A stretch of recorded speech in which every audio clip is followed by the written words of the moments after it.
नमस्कार दोस्तों, मैं मनीष। दो पल जिंदगी की यूट्यूब चैनल में आपका हार्दिक स्वागत है।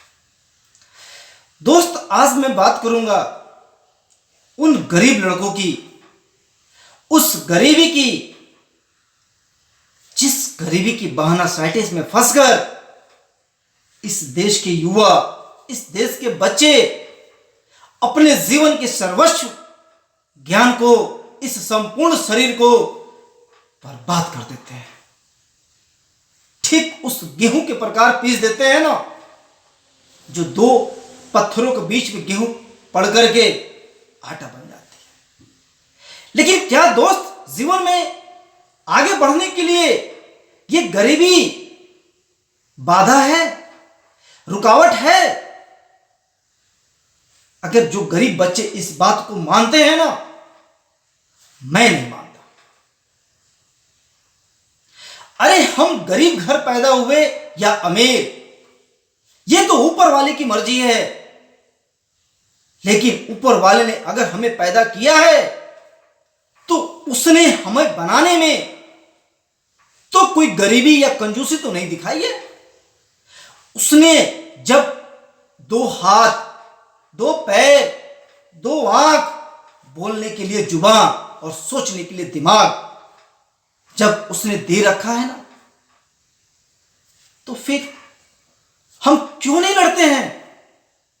हम क्यों नहीं आगे बढ़ने के बारे में सोचते हैं? क्यों? क्योंकि हम उस गरीबी के बहाना साइटिस में उलझे हुए होते हैं। दोस्त, जब कोई गरीब बच्चा 5वीं 6ठी कक्षा में पढ़ रहा होता है ना, तो वो अपनी गरीबी को देख करके कहीं रोजगार के चक्कर में पड़ जाता है। और जब उसे कोई रोजगार देता भी है तो क्या उसे उसकी पूरी कीमत देता है? नहीं देता।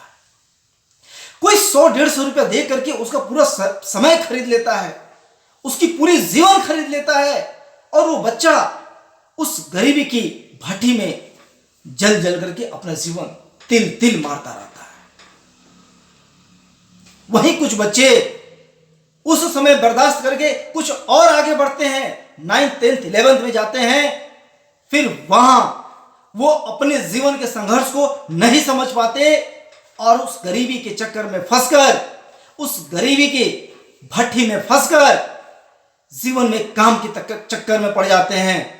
लेकिन वो कोई ऐसा काम नहीं कर पाते जिससे वो जीवन में काफी आगे चले जाए। लेकिन दोस्त, जीवन के उस गरीबी काल में भी अगर आप अपना संयम रखें, आप अपना दिमाग एकाग्रचित रखें, आप अपने लक्ष्य की तरफ नजर रखें, तो आप उसी काम को धीरे धीरे जीवन में आगे बढ़ा सकते हैं। अगर गरीबी सबसे बड़ा अभिशाप है दोस्तों, तो जो मेरी नजरों के सबसे बड़े हीरो हैं खान सर, क्या वो कोई अमीर घर में पैदा हुए थे? उन्होंने अपनी जिंदगी की तमाम गरीबी हालातों को खुलकर बयां करते हैं। क्यों? ताकि वो गरीब बच्चों को मोटिवेशन मिल सके, उन गरीब बच्चों को ये पता चल सके कि अगर हम गरीबी में फंसने के बावजूद भी अगर अपने लक्ष्य, अपने ज्ञान और अपने हुनर के बारे में सोचते रहेंगे ना, तो जीवन हमारा कभी भी व्यर्थ नहीं हो सकता है, जीवन कभी भी हमारा टूट नहीं सकता है। तो उस परिस्थितियां इंसान का हाथ में नहीं होती है, परिस्थितियां इंसानों की बनाई हुई कलाकृतियां नहीं होती हैं। परिस्थितियां तो ऊपर बैठा भगवान, ऊपर बैठे खुदा, वो तय करते हैं कि आपकी परिस्थिति कैसी होगी। लेकिन एक बात जरूर याद रखिएगा दोस्तों, विपरीत कंडीशन में जो तैरता है ना, विपरीत कंडीशन में जो आगे बढ़ता है ना, वो बहुत ही मजबूत होता है। क्यों? क्योंकि उसे जीवन की सारी तकलीफ, सारी कठिनाई, सारी समस्याओं का बखूबी अंदाजा होता है। लेकिन दोस्त, आप जानते हैं, आप जिस अमीरी की बात करते हैं ना, जिस अमीर लड़कों की बात करते हैं ना, उन्हीं अमीर लड़कों की इज्जत उनके घर के बाहर हम जैसे गरीबों के नजर में थोड़ी जरूर हो जाती है, लेकिन उन अमीर बच्चों का उनके घर में उनके ही माँ बाप बिल्कुल इज्जत नहीं करते हैं। जब देखो तब ताने मिलते रहते हैं उन्हें। कम से कम उन तानों से तो गरीब बच्चे दूर होते हैं। वो थोड़ा करें, थोड़ा ज्यादा करें या बहुत ज्यादा, इज्जत उन्हीं को मिलती है। और वह आप भी जानते हैं कि ये संसार दुनिया सेल्फ डिपेंडेंट लोगों को बहुत ज्यादा कदर करती है, क्योंकि उनके पास हर एक हुनर होता है। इसलिए दोस्त, आप गरीबी को अपनी मजबूरी नहीं, अपनी बहाना स्ट्रैटेजी नहीं, अपनी ताकत बनाएं, उसे अपनी परिस्थितियों का दास बनाएं। फिर देखें कि ये गरीबी आपसे कैसे थरथराती है। और क्या हमारे पिछले इतिहास में गरीब लोग आगे नहीं बढ़े हैं? अब्राहम लिंकन अमेरिका के जो राष्ट्रपति थे, क्या वो बहुत अमीर थे? एप्पल के संस्थापक स्टीव जॉब्स क्या बहुत अमीर थे? हमारे देश के राष्ट्रपति एपीजे अब्दुल कलाम क्या बहुत अमीर थे? नहीं। लेकिन दुनिया के या इस देश के उस मुकाम पर उन लोगों ने जाकर अपने आप को स्थापित किया ना, जहां से सारी दुनिया देखती है। तो फिर गरीब बच्चे क्यों अपने आप को असहाय मान लेते हैं? इस समाज में दोस्त, आज मैं इन गरीब बच्चों के ऊपर या एक जो जाति विशेष पे एक आरक्षण थोप दिया गया है ना, मैं इसका भी विरोध करता हूं, क्योंकि यह आरक्षण ही उन लोगों का उत्थान नहीं होने दे रहा है। यह आरक्षण ही उनके दिमाग का विकास नहीं होने दे रहा है। यह आरक्षण ही उनकी गरीबी का मूल कारण है। जब किसी को लंबे समय तक यह बताया जाएगा कि आपका दिमाग कमजोर होता है, इसलिए हम आपको आरक्षण देते हैं, और यह आरक्षण उन गरीबों को आगे ना बढ़ने का सबसे बड़ा कारण है, पर वो गरीब, वो जात विशेष उस आरक्षण को अपना सर्वस्व मानती है। जबकि मेरी नजरों में, मैं जहां से देखता हूं, यह आरक्षण उनके लिए अभिशाप है।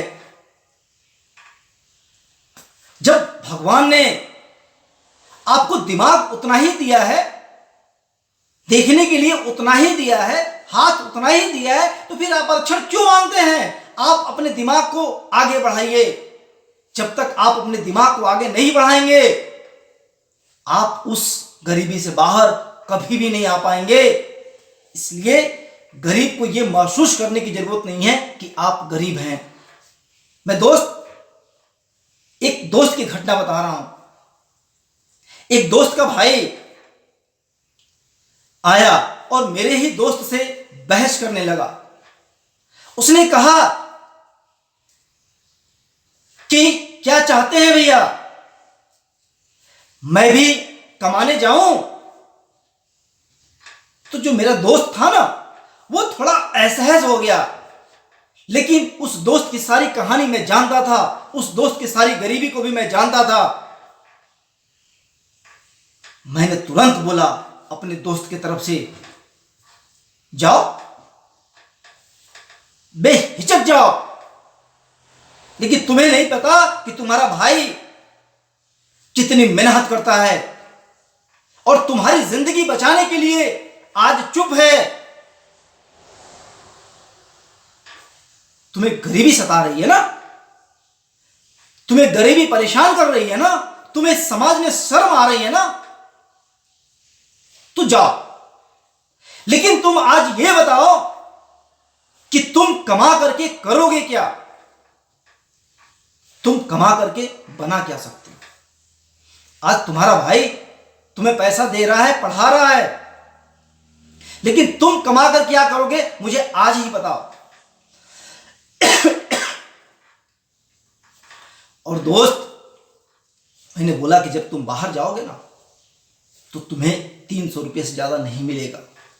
चलो मैं मान लेता हूं कि तुम्हें 500 मिलेगा। 500 अगर मिला तो तुम्हें महीने का 15,000, 15,000 में 5,000 खा पी जाओगे, 10,000, 10,000 परिवार को भेजोगे। एक साल में कितना पैसा भेजोगे? 1,20,000। 10 साल में कितना भेजोगे? भेज ही नहीं पाओगे। 2 से 3 साल बाद तुम थक जाओगे। उसके बाद तुम्हें ये जिंदगी, तुम्हें ये अपना शरीर, तुम्हें अपना ये टैलेंट तुम्हें कोस कोस कर मार डालेगा। लेकिन बर्बाद क्या करोगे? तुम अपना उज्जवल भविष्य, तुम आगे बढ़ने के तमाम रास्ते, तुम जीवन के उस मुकाम को खो बैठोगे ना जहां तुम जा सकते हो। तुम्हारे अंदर वो टैलेंट है, इसीलिए तुम्हारा ये भाई तुमसे नजरें झुका के बात कर रहा है। लेकिन तुम जो नहीं देख रहे हो ना, ये तुम्हारा भाई देख रहा है और तुम इससे बात करते हो कमाने जाने की। बाबू, जीवन में कभी कभी गरीबी से समझौता करना पड़ता है और यह समझौता ही इंसान को उस मुकाम पे लेके जाता है ना जहां से सारी दुनिया देखती रह जाती है और आप कहां से कहां पहुंच जाओगे। और जीवन में दोस्त, तुम ये याद रखोगे कि मेरे भाई के दोस्त ने कुछ कहा था और दोस्त, मेरे दोस्त के भाई ने उस बात को मान ली और आज वो मेहनत कर रहा है और शायद जीवन में कहीं आगे चला जाए। लेकिन गरीबी से उसने समझौता किया, तकलीफ को यहां उतरने दिया, तो जीवन में वो जरूर आगे जाएगा। और दोस्त, इस तरह के डिसीजंस हर इंसान को, हर गरीब व्यक्ति को, हर गरीब बच्चे को अपने जीवन में जरूर लेना चाहिए। समझौता तो करना ही पड़ेगा। अगर हम तैस में आ गए तो क्या कर लेंगे? ऊपर वाले ने तो ऑलरेडी मजबूर बना के पैदा किया है। फिर किस बात का तैस? हमें सर झुका करके, नजरें झुका करके जीवन में अपने लक्ष्य की तरफ आगे बढ़ना है। जिस प्रकार अब्राहम लिंकन बढ़े, स्टीव जॉब बढ़े, हमारे एपीजे अब्दुल कलाम बढ़े। इसलिए दोस्त, जीवन में गरीबी को अपना बहाना साइटिस मत बनाइए। ये गरीबी आपके आगे बढ़ने में कोई बाधा नहीं है। बस आप अपने इस दिमाग को हमेशा तेज रखें और सोचने के लिए तैयार रखें। मिलते हैं दोस्त आपसे नेक्स्ट वीडियो में। तब तक के लिए नमस्कार। और हमारा वीडियो अच्छा लगे तो आप इसे लाइक करें, कमेंट करें, शेयर करें और सब्सक्राइब करें। जय हिंद।